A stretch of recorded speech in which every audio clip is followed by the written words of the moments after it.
आज हम घनाभ का संपूर्ण पृष्ठीय क्षेत्रफल निकालना सीखेंगे। इसके लिए सूत्र की स्थापना करेंगे। देखिए, मेरे पास एक घनाभ की आकृति है, इस पर नज़र डालें। ये घनाभ की लंबाई है, ये इसकी चौड़ाई है और ये घनाभ की ऊंचाई है। ये इस प्रकार एक त्रिविमीय आकृति होती है जिसके सारे पृष्ठ आयताकार होते हैं। देखिए, ये समस्त पृष्ठ इसके आयताकार हैं। एक विशेषता ये रहती है कि घनाभ के आमने सामने के पृष्ठ बराबर माप के होते हैं।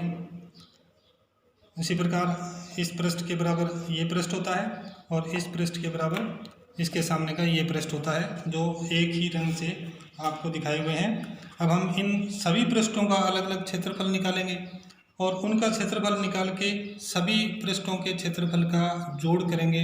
वही इस घनाभ का संपूर्ण पृष्ठीय क्षेत्रफल होगा।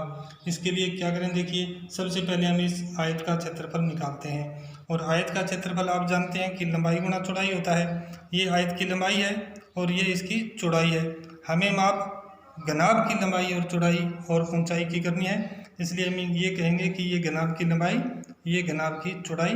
तो इस पृष्ठ का क्षेत्रफल होगा लंबाई गुणा चौड़ाई। लंबाई को n लिखा जाता है और चौड़ाई को b लिखा जाता है, इसलिए हमने इसको लिखा है l गुणा b। अब हम इस पृष्ठ की बात करते हैं। देखिए, चूंकि ये भी आयत है, इसलिए इसका पृष्ठीय क्षेत्रफल निकालना हो तो इस भुजा का इस भुजा से गुणा करना होगा। लंबाई गुणा चौड़ाई होता है, लेकिन इस पृष्ठ की ये लंबाई घनाभ की चौड़ाई है और ये घनाभ की ऊंचाई है, इसलिए इसका क्षेत्रफल होगा चौड़ाई गुणा ऊंचाई, अर्थात b गुणा h। तो हमने यहाँ लिख दिया b गुणा h। अब ये तीसरा पृष्ठ देखिए, ये भी एक आयताकार है।